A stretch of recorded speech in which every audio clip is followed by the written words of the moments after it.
Saludándole en el amor del Señor, deseando ricas y abundantes bendiciones del cielo hacia sus vidas. Ha llegado la hora de compartir el devocional, el pancito diario de vida que tanto bien hace a nuestras almas. En nuestra serie, el mensaje a las 7 iglesias del Apocalipsis, hoy corresponde estudiar el cuarto periodo de iglesia, el mensaje a Tiatira. Y aquí ya hemos visto algunas cositas importantes cuando estuvimos en la serie de Jezabel, pero vamos a darle una segunda vuelta y sé que nos vamos a edificar. Voy a leer los versículos, voy a darle un contexto incluso en algunos aspectos históricos y vamos a entrar a ver lo que nos enseña este pasaje. El mensaje a Tiatira. Y escribe el ángel de la iglesia en Tiatira, el Hijo de Dios, el que tiene ojos como llama de fuego y pies semejantes al bronce bruñido, dice esto: yo conozco tus obras y amor y fe y servicio y tu paciencia, y que tus obras postreras son más que las primeras. Pero tengo unas pocas cosas contra ti, que toleras que esa mujer Jezabel, que se dice profetiza, enseñe y seduzca a mis siervos a fornicar y a comer cosas sacrificadas a los ídolos. Y le he dado tiempo para que se arrepienta, pero no quiere arrepentirse de su fornicación. He aquí yo la arrojo en cama y en gran tribulación a los que con ella adulteran, si no se arrepienten de las obras de ella. Y a sus hijos heriré de muerte, y todas la iglesia sabrán que yo soy el que escudriña la mente y el corazón, y os daré a cada uno según vuestras obras. Pero a vosotros y a los demás que están en Tiatira, a cuantos no tienen esa doctrina y no han conocido lo que ellos llaman las profundidades de Satanás, yo os digo, no os impondré otra carga, pero lo que tenéis, retenerlo hasta que yo venga. Al que venciere y guardare mis obras hasta el fin, yo les daré autoridad sobre las naciones, y las regirá con vara de hierro, y serán quebradas como vaso de alfarero, como yo también lo he recibido de mi Padre, y le daré la estrella de la mañana. El que tiene oído, oiga lo que el Espíritu dice a las iglesias. Amén. Primero, Tiatira, desde el libio, desde la lengua de los libios, significa hija.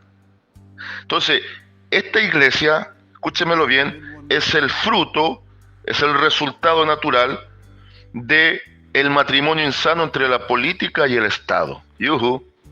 Es la hija de esta insana relación entre dos poderes nefastos que van a propiciar al fin de los días el surgimiento del anticristo. Así de sencillo. Conceptos históricos respecto a este tiempo de iglesia. Ya Constantino en el poder, a eso del año 324, él establece la nueva Roma. Habíamos dicho que en la idea de Pérgamo, desde la cárcel al trono, la iglesia ahora que era perseguida era una iglesia de conveniencias. Ahora ya no era de vida o muerte ser cristiano como en Esmirna, la iglesia perseguida. Ahora era conveniente, era un asunto de conveniencia política y de estatus ser cristiano. Se había cambiado el águila imperial, que era el símbolo de Roma, por la cruz, la iglesia que se mueve a conveniencia. Y a partir del 324 de nuestra era, Constantino, el primer papa, y César al mismo tiempo, la fusión de los dos poderes, presenta la idea de la nueva Roma, lo que se conoció en historia como el Imperio Bizantino. Y esto ya tuvo su auge y su desarrollo a partir del año aproximadamente 330. Entre el 330 y 340 esto tomó auge tremendo. Por eso fueron casi 1000 años, hasta aproximadamente el 1400 de nuestra era, cuando los otomanos, o los turcos podríamos decir, barrieron con ese sector. ¿Por qué? Porque Constantino fundó Constantinopla. Y estamos hablando de Turquía. Entonces esta iglesia de Tiatira es la iglesia turca, la iglesia de Turquía, cuya capital, Estambul. Ahora, ojo aquí, mucha atención.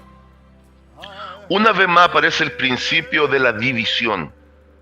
Y es llamativo que en esta iglesia dividida, porque quedó con la capital del imperio en Roma, allá en Europa, ¿ah? Lo que hoy por hoy se conoce como el Vaticano, Roma quedó dividida en Europa, Occidente, y en Oriente, Turquía.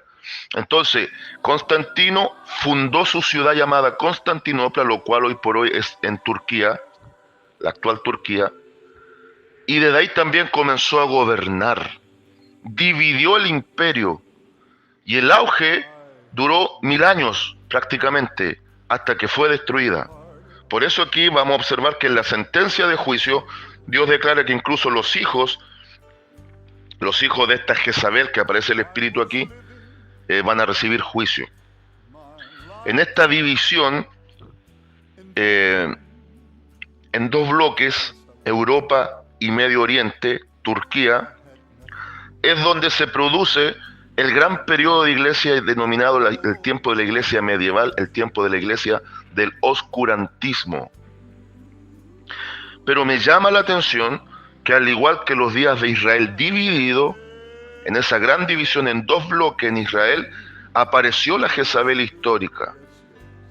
Apareció la Jezabel histórica, trayendo la idolatría y la perversión en un tiempo muy oscuro sobre Israel. Acá, en una división del imperio por medio de Constantino, en bloque occidente, bloque oriente, aparece nuevamente la imagen de Jezabel, pero a través de la parte de espíritu, la parte espiritual. Entonces sigue predominando el concepto que ante la división el enemigo trabaja fuerte. Ahora, vamos a los pasajes, o al pasaje y los versículos que hemos leído. Veamos la salutación de nuestro Señor, su presentación. Y escribe al ángel de la iglesia en Tiatira, escribe al pastor de la iglesia llamada Hija. No se olvide, hija natural del matrimonio insano entre la religión y la política. Esta iglesia es el producto insano, es la bastarda que nace de esta insana relación. El Hijo de Dios, por favor quiero que ponga atención a eso. A esta iglesia su nombre significa hija. Y ahora el verdadero Hijo de Dios va a hablar a esta iglesia hija de la perversión. El Hijo de Dios, el que tiene ojos como llama de fuego y pies semejantes al bronce bruñido, dice esto. Número 1.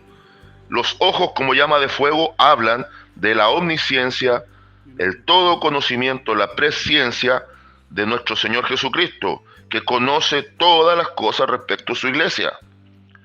Y la llama de fuego también tiene que ver con que va a encenderse en ira y va a establecer juicio. Y los pies semejante al bronce bruñido siguen hablando de la idea del juicio. Un juicio que vendrá porque Cristo aplastará la inmundicia de esta iglesia. Vuelvo y repito que aproximadamente al año 1400 de nuestra era, Dios va a usar a los mismos turcos para destruir Constantinopla.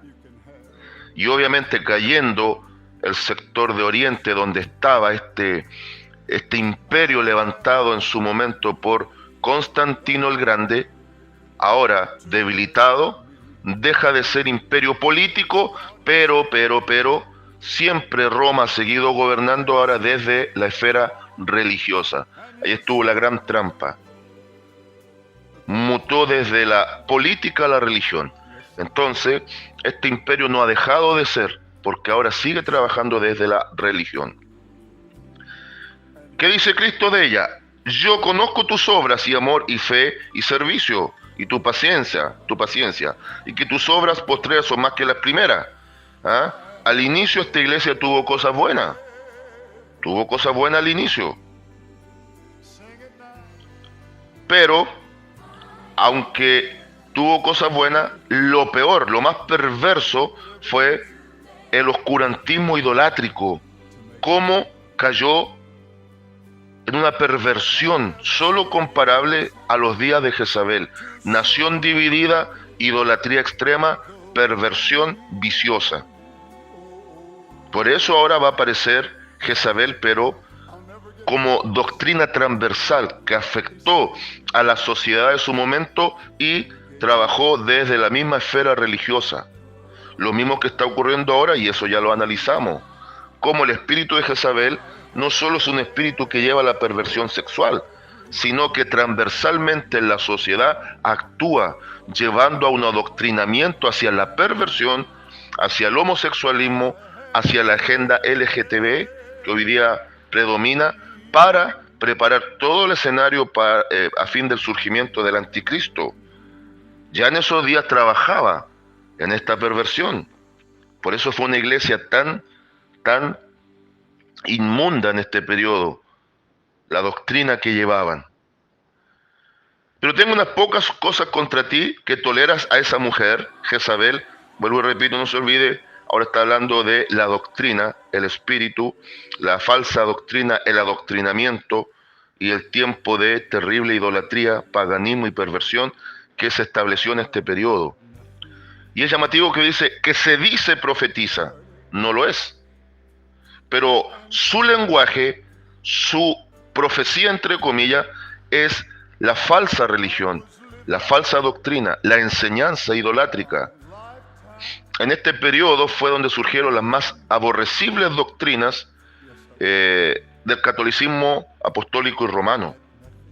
En aquellos concilios que se permitieron, sí salieron cosas positivas, pero al mismo tiempo este fue el periodo en donde surgieron las grandes herejías que hasta hoy prevalecen, a través de lo que llaman el magisterio y el catecismo. No creen en las 5 grandes, principalmente, que lo vamos a observar después en la iglesia de Sardis, que equivaldría a la iglesia del tiempo de la Reforma. Lo que menos creen es en la sola escritura, la suficiencia de la escritura.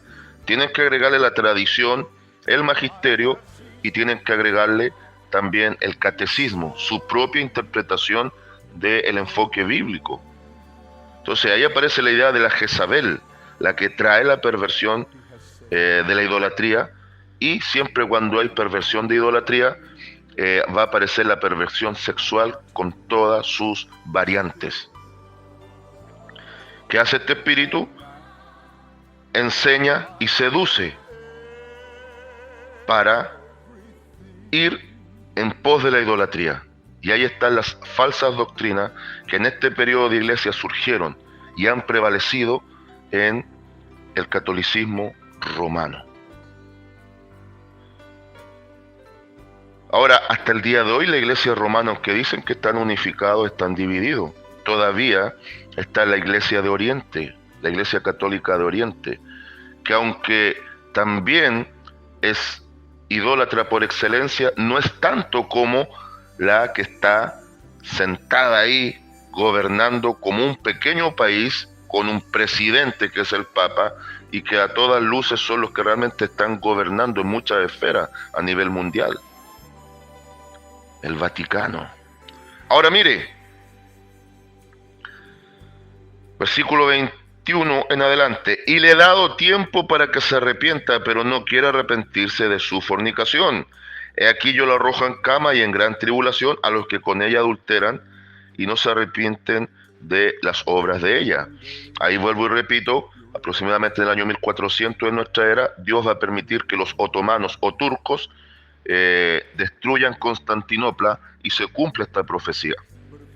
Pero esto también tiene un doble cumplimiento, porque muchos de los que van a ser engañados, están siendo engañados y están engañando, tendrán que caer en el juicio que Dios ha determinado para el tiempo tribulacionista. Vendrá la angustia sobre ellos, porque no han querido arrepentirse de sus obras.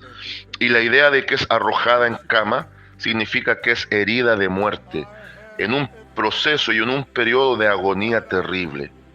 Eso fue, eso sigue siendo y eso será más allá del tiempo de la iglesia.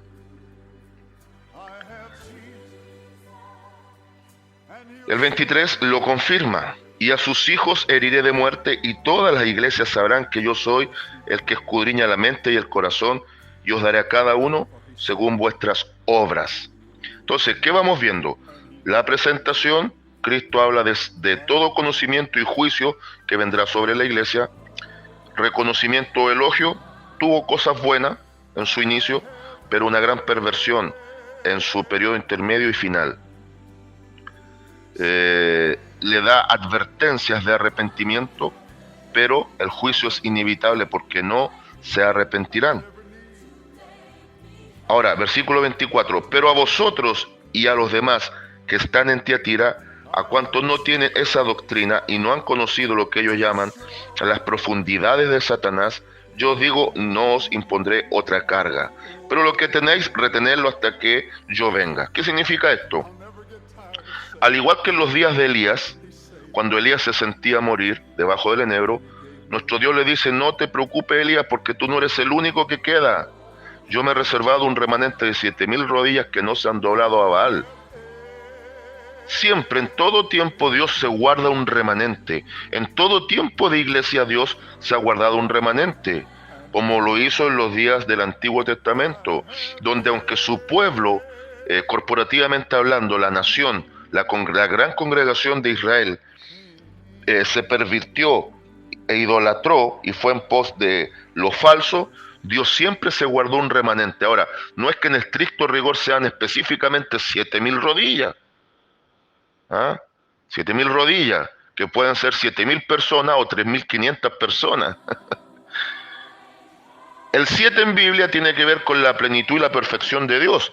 Entonces Dios siempre se guarda en perfección y en plenitud un grupo, un remanente menor dentro del gran conglomerado de pueblos que Él tiene en todo tiempo, que nunca va a transar principios ni valores, nunca va a caer en la idolatría. Eso es lo que está diciendo. Y a ese grupito que se guardó en ese periodo, le dice que tienen que mantenerse, tienen que sostenerse, tienen que perseverar y tienen que retener lo que Dios ha puesto en ellos, como ejemplo y testimonio para el futuro juicio de estos inmundos y perversos. El concepto en profundidad de Satanás tiene que ver justamente con el adoctrinamiento perverso, que escapa muchas veces a la lógica de lo que sería lo permitido social, moral, espiritual y religiosamente. Hoy por hoy estamos en esas grandes profundidades de Satanás. Cómo la depravación está llegando al tope, al clímax, que ahora ya no se ocultan en su perversión, sino que la están normalizando. Por eso insisto, vuelvo y repito, que este espíritu de Jezabel es un espíritu que trabaja transversalmente, trabaja en todas las áreas de la sociedad, ha contaminado todo, pero su potenciación viene desde este insano matrimonio, esta insana relación de compañerismo entre la religión y la política. Por eso, naturalmente, de esta inmundicia de Pérgamo surge Tiatira, la aborrecible bastarda, solo comparable a la Jezabel, que era una hija del diablo. Por eso Jezabel aquí aparece en la escena. Ahora viene la gran promesa. Al que venciere y guardare mis obras hasta el fin, yo le daré autoridad sobre las naciones, y las regirá con vara de hierro, y serán quebradas como vaso de alfarero, como yo también lo he recibido de mi Padre. Y le daré la estrella de la mañana. Está hablando de gobierno. Así como la falsa iglesia ha gobernado por siglos, y prácticamente su gobierno duró casi 1000 años, aquí incluso está la idea del milenio. Los verdaderos siervos de Dios, la verdadera iglesia del Señor, también gobernará junto con Cristo en el milenio, la edad dorada prometida escatológicamente. Y cuando habla de que le dará la estrella de la mañana, le está presentando un futuro de gloria. A eso se refiere. Te prometo autoridad y gobierno junto conmigo, así como esta inmunda Jezabel provocó un gobierno insano desde la política y la religión que contaminó el mundo. Yo prometo que los míos que se guardan gobernarán conmigo en el periodo de la edad dorada, y eso es una promesa de futuro glorioso. El dar la estrella de la mañana habla de ese futuro glorioso. y cierra el mensaje diciendo: el que tiene oído, oiga lo que el Espíritu dice a las iglesias. El que tenga oído, oiga. Es decir, oigan atentamente, inteligentemente y obren de acuerdo a los consejos que yo les he dado. Pequeño resumen, conclusión, consejo y consigna. Pequeño resumen. Tiatira, bajo el nombre de la zona geográfica en la que fue real en su tiempo, significa hija. Naturalmente surge en la insana relación entre la política y la relación. Es el fruto de esta unión perversa, que comienza con el surgimiento de Constantino. Cesan las grandes persecuciones, comienza el tiempo de las conveniencias, del estatus más que del cristianismo puro, y se empieza a desviar esta iglesia hasta los aberrantes resultados que vemos en el tiempo medieval. Casi 1000 años de historia de un imperio dividido, el imperio romano, que llegó a ser conocido en la época de Constantino y en más hacia adelante como el imperio bizantino, un imperio que tuvo 2 capitales, 2 centros religiosos. En Europa, Roma, hoy por hoy el Vaticano, y en el lado de Medio Oriente, en Turquía, Constantinopla, la ciudad de Constantino. Nuevamente aparece en medio de la división Jezabel, y toda la panorámica que vimos de Jezabel histórica aplicada a la Jezabel espiritual de esta iglesia calza. Cristo sentencia juicio y promete a los que se guardan un futuro de gloria. Conclusión: por más terrible que sea el panorama de la idolatría y la perversión en la que nos toque vivir, tenemos que guardarnos para nuestro Dios, preservar la doctrina, vivirla, aplicarla y esperar que Cristo venga por los suyos. Consejo: tenemos que tener claro qué pasos dar, y entre más oscuridad, entre más tinieblas, entre más perversión, entre más vaya madurando todo esto, debemos estar muy claros que esto es cumplimiento profético. Y debemos asimilar el consejo que Cristo le daba a los que se guardaron en ese periodo. En otras palabras, no te contamines, guárdate, porque yo te prometo un futuro de gloria. A los amados consiervos, no transemos principios, mantengamos los valores y guardemos la doctrina bíblica en la mayor pureza que podamos. No transemos y no nos mezclemos con supuestos favores políticos, porque de ahí surgen las iglesias bastardas que presenta este periodo de iglesia. Consigna y lema para el día de hoy: me guardo en santidad para el Cristo de gloria. Saludos de paz, amor y bendición desde Longaví a cada uno de ustedes. I have everything,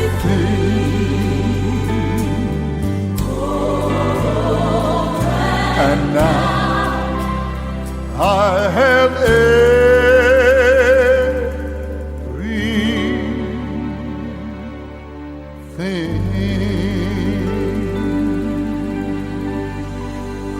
Oh yes, I do.